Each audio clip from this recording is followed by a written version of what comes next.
నేను అన్నిటికీ two town station లో అగ్రి అయినా, ప్లస్ తిమ్మాపూర్ స్టేషన్ లో అగ్రి అయినా.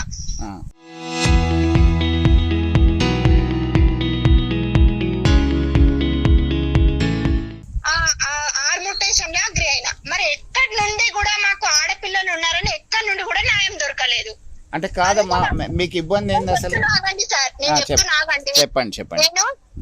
నేను 15 days క్రితమే కాలువ మల్లేష్ అన్నతోని కార్పొరేటర్ తోని పెట్టి మాట్లాడినాము, పంచాయతీ మాట్లాడినాము. తను ఏమన్నాడు, సో 15 days తర్వాత నా దగ్గర ఇప్పుడు డబ్బు లేదు, మనీ లేదు, సో నేను 15 days తర్వాత వచ్చి నేను తీసుకెళ్తా అని నన్ను పంపించేసిండు పిల్లల్ని, నన్ను. కానీ చిన్న పాప వచ్చేసి సిక్ అయిపోయింది. ఆమె ఆయనతోని బాగా డాడీ అని తిరిగి ఆమె సిక్ అయిపోయింది. జ్వరము ఫీవర్ వస్తూ పోతున్నది. ఆమెకి ఇప్పుడు కూడా నోట్లో ఫీవరే ఉంది, చూడండి ఆమె దగ్గర.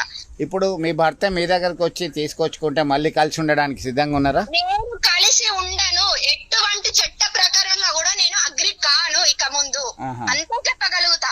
ఆ పిల్లల్ని కూడా నేను తీసుకోగలగలేను. నేను ఎందుకమ్మా పిల్లలకు మాత్రం ఏమైతే మాత్రం నేను చట్ట ప్రకారంగా వదిలిపెట్టాను. కాదమ్మా, ఇప్పుడు మీ బిడ్డలకి మీకు న్యాయం కావాలని కోరుకోవట్లేదా మీరు? నేను న్యాయం కావాలని కోరుకుంటున్నా. మరి ఎన్నిసార్లు న్యాయానికి వచ్చినా, ప్లస్ సిపి దగ్గరికి వెళ్ళినా, సో తిమ్మాపూర్ స్టేషన్ కి వెళ్ళినా, సో 2 town కి వెళ్ళినా, ఎన్నిసార్లు ఒక 50 సార్లు అయితే తిరుగుంటా ఆ పిల్లల్ని పట్టుకొని. ఎక్కడి నుండి న్యాయం దొరకనప్పుడు ఆ పిల్లల్ని ఏం చేయాలి మేము? 8 years నాది రన్నింగ్, మ్యారేజ్ అయ్యి 8 years నా రన్నింగ్. ఇదే రొటీన్, డ్రెస్ వేసి ఇచ్చేస్తాడు, బిందెల కాన్నుండి ఇస్తాడు, బిందెల కాన్నుండి ఇచ్చేస్తాడు. వాళ్ళ మమ్మీ వాళ్ళతో చెప్తా, వాళ్ళ మమ్మీ వాళ్ళు ఒప్పుకోరు. సరే ఇట్లనే ఉంటది, సరే ఏం కాదు బతుకుంటాను అంటారు. డ్రెస్ వేసి ఇచ్చినప్పుడు చెప్పారు, బంగారం ఇచ్చినప్పుడు పోనీ అని ఆయన తాకట్టు పెట్టింది కూడా సరే తింపుకోవాలని వాళ్ళు చెప్పారు. మరి అన్నిటికీ వాడి పక్కనే మాట్లాడిన తర్వాత మా పిల్లలకి ఏం న్యాయం ఉంటది సార్ చెప్పండి? మీరు ఒకసారి ఆలోచించండి.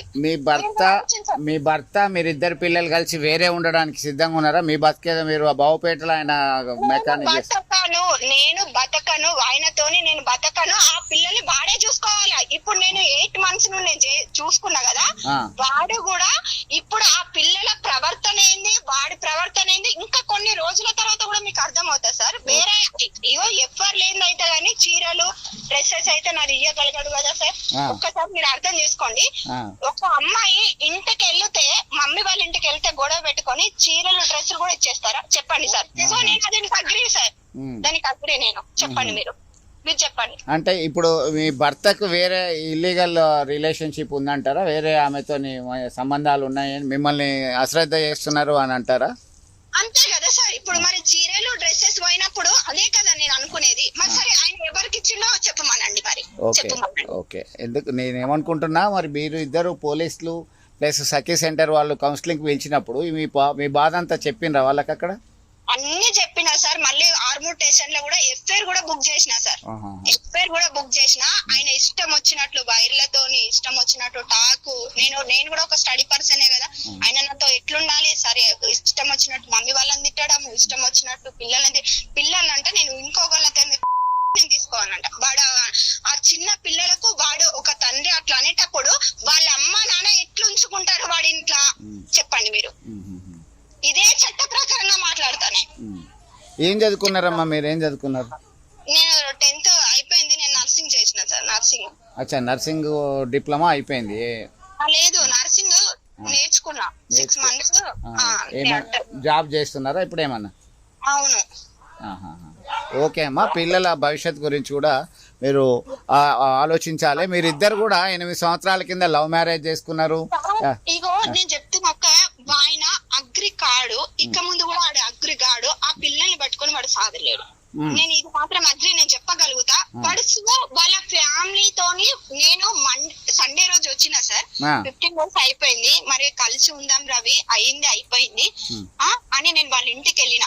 మా చిన్న మామయ్య వాళ్ళ బాబాయ్, అతను వాళ్ళ బాబాయ్ తీసుకొని వాళ్ళ అమ్మ వాళ్ళ ఇంటికి వెళ్ళినప్పుడు తను ఏమైనా మాట్లాడాలా, సరే రవి నేను కలిసి ఉంటాము, సరేరా ఈ నైట్ ఎక్కడికి ఆ పిల్ల పోదు, ఇక్కడే పడుకుంటదిరా, ఒకసారి ఆలోచించరా అని నేను అంటున్నా సార్. వాడు ఏమంటున్నాడు తెలుసా, నేను ఇక్కడ ఎందుకు ఉంచుకుంటా, ఇక్కడ నుంచి వెళ్ళిపోమని అంటే నేను ఎక్కడ ఉండాలి సార్? మా అమ్మ వాళ్ళు నిజామాబాద్, మా అక్క వాళ్ళ దగ్గర గొడవ పెట్టుకున్నారు. నేను ఎక్కడ ఉండాలి అప్పుడు అంటే వీళ్ళు